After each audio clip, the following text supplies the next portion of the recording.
Hey, yo, we back in here. Step back corner in the flesh. Just trying to get busy. I really haven't been getting busy enough, so my bad on that. But I want to talk about Brooklyn. Where Brooklyn at? Where Brooklyn? We're going to figure out what's happening with the Brooklyn Nets. In my opinion, the moves that are being made need to be thought out a bit more. They're trying to make the run for the championship, right? And they started to make additions. Let's talk about the additions real quick. Norvell Pele was a guy they picked up. Not too sure about that, okay? Next guy they picked up was Iman Shumpert. Again, defense with Harden, Irving out there. Durant's an okay defender, pretty good defender. Those two, not great defenders. Shepard's meant to come in to support that along with Bruce Brown. Those two may be enough. That may be enough to do the job for guarding the guards of the opposing team. Now, when we get into the center position, we got DeAndre Jordan, only guy with true size, and then a Norvell Pele. I don't know about this play. I think Reggie Perry does the same job as Norvell Pele. No offense from what I've seen him on the 76ers and a couple squads. Solid player, just doesn't fit, okay? I think there are more options. I think there are more options to come. And the reason why I say that, first thing I pull up on Hoops Hype when I was looking at the buyout rumors, that's right, Andre Drummond and net eventually. Please, Lord, make that happen. Him or McGee on this squad really takes him to the next level. And let's talk about why. When we talk about statistics, talk about the numbers, this is the defensive impact. A little bit of a fetish of mine looking at the data. So when I get into the data, it tells me, okay, I think this is the one I was tracking right here. Total defensive impact is the filter on NBA.com. I'm going to zoom the thing in a little bit for y'all to see. And if you get up top, you want to look at, exactly how many steals a game is a team getting, right? So if you look at that stat, if I saw it from top to bottom, Brooklyn Nets for a championship team need to be up there. Let me tell you why. Let's look at some of the teams that are up there from a defensive perspective. And these teams are actually, reverse from a defensive perspective that allow steals. Memphis Grizzlies, 9-6, 10 steals a game. Cleveland Cavaliers having one of their best seasons, 9 steals a game. Celtics, 9. 76ers, 9. These are essentially defensive-minded teams. I was surprised on Minnesota being in the top 10 because they're pretty sorry right now. Not due to the personnel, it's due to the playing style. I'm not going to go into that right now. But anyway, you got some – and Cat being out. And so you got some teams up there doing their thing from a defensive perspective.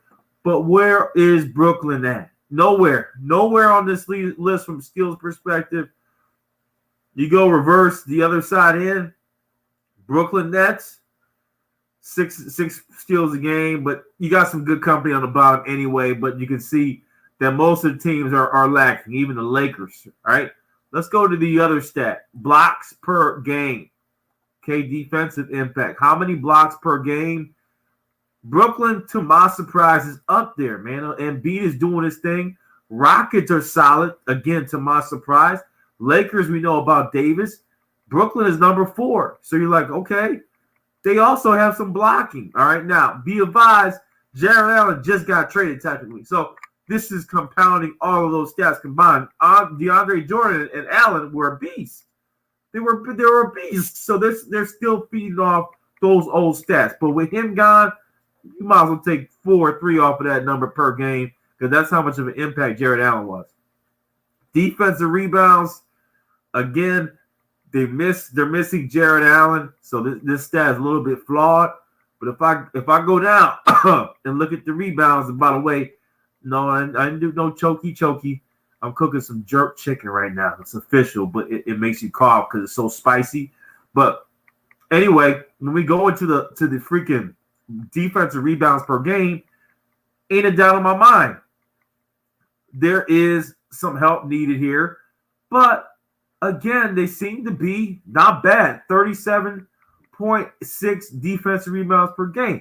But got to remember, Allen is gone. They were near the top. you lose 25% of that at least.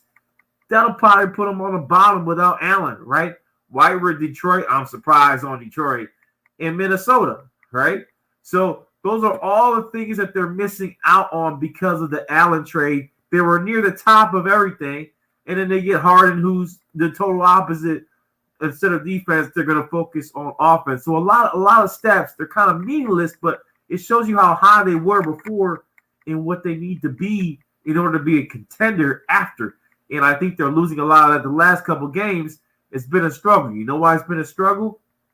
Let me tell you, this point percentage has been climbing up. How many, and this is the post-up stat, I was looking at this, how many scores in the post, but Durant does his thing down there. So points per game, there's a statistic there that I thought was valuable for us to look at real quick.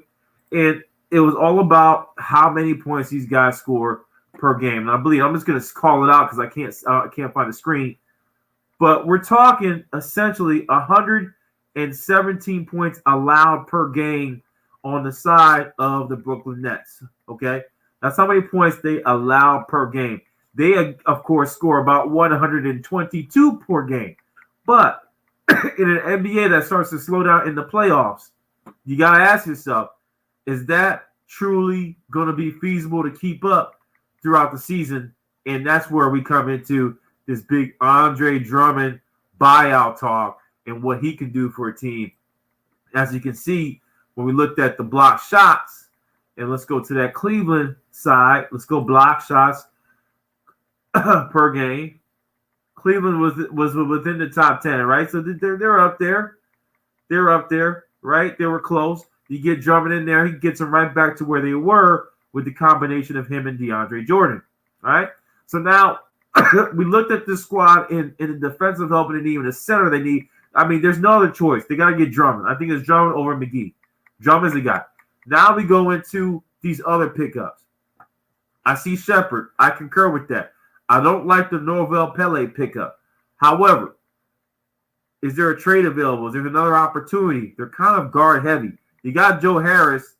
I mean, there's a couple guards I would have loved to see. And I talked about it before, but I'm going to tell you my first pickup who I would get on this squad to add on because I think they got Iman Shumpert.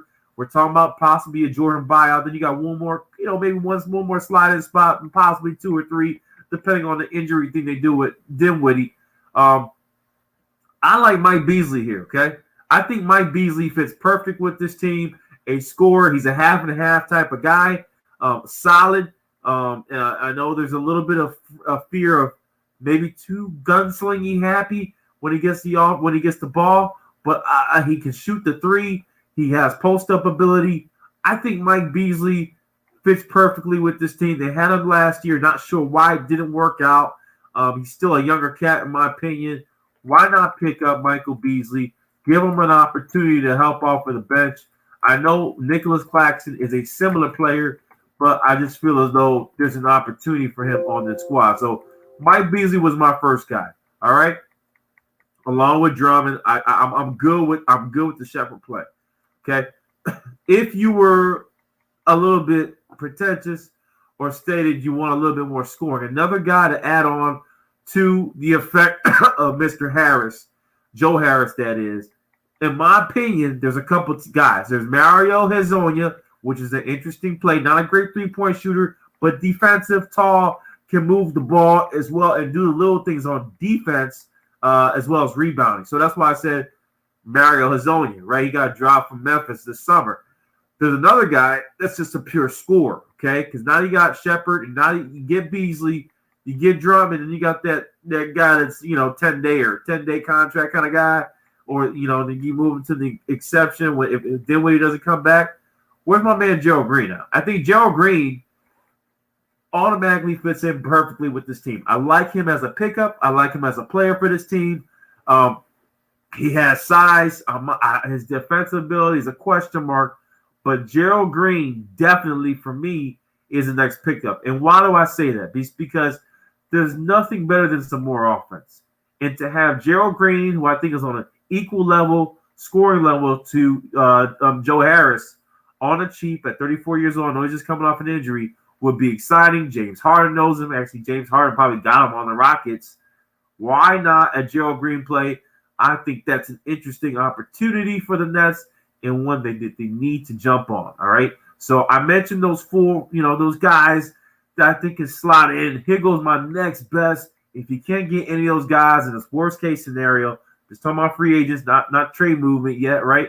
Nick Stauskas is another guy. Dion Waiters is too ball heavy. I think they got too many ball handlers. Don't know how he works out. But I mentioned this before. Alonzo Trier is still out there. They lost Dinwiddie. If they want somebody that's a replica of Dinwiddie, similar, Alonzo Trier is my guy. I think he should get, I don't know what happened to him in the league. Something has happened that we don't know about, some unknown. But Trier is definitely a guy they should be excited about and try to get. All right. From a center position or a power forward position, because once you lose that ability of a Jared Allen, you have to try to find a way to back that up. And in my opinion, there's not many out there. I mentioned, again, Noah Vonleh as an option. Again, not defensive-minded, but can do the job. Henry Ellison is another interesting option, a guy that has been just let go, man. Could have had a tremendous career. Think of a Kelly Olynyk on the low side. Never got the opportunity. Maybe he gets the opportunity with the Nets. Who else is there? I want somebody a little bit athletic, okay? There's several. Ivan Rabb, a guy that just disappeared. Amari Spellman's another scorer, big. I talked about him before. Again, and those John Henson as a defensive shot blocker. Those are guys that are interesting. I don't like Tyson Chandler because of the age. I do like a Skylar BCA. All right. I do like a Skylar BCA in this position. Good post up, only 24 years old, 6'11, 235, good wingspan, can rebound. Solid pickup in Sky LaBCA for this team. So I think those are the options in my opinion. The Nets are doing so well, but they need to add some defense and some size just because it's not enough. I do like the four. I talked about Drummond. I talked about the move to possibly get Michael Beasley. We know about the Shumpert move and maybe a Joe Green, right, for your Quattro. And then you got Trier, and then you got some more loving. Go with Noah Vonleh. You can go with several players, Ivan Rabb, Amari Spellman. Those are the type of guys I think would help out this team. I know they're thinking about Joakim Noah, right? Maybe he gets back in there. Not sure about him with his age, 35 years old. I just want somebody a little bit younger, a little bit more springy. A Kenny Wooten. If Kenny Wooten was 6'11", he would be on this team. I mean, that's the type of size you would want to help out at the center position. But anyhow, that's my talk for today. Talking about what are the next options for the boys on the Brooklyn side. And there's no doubt about it.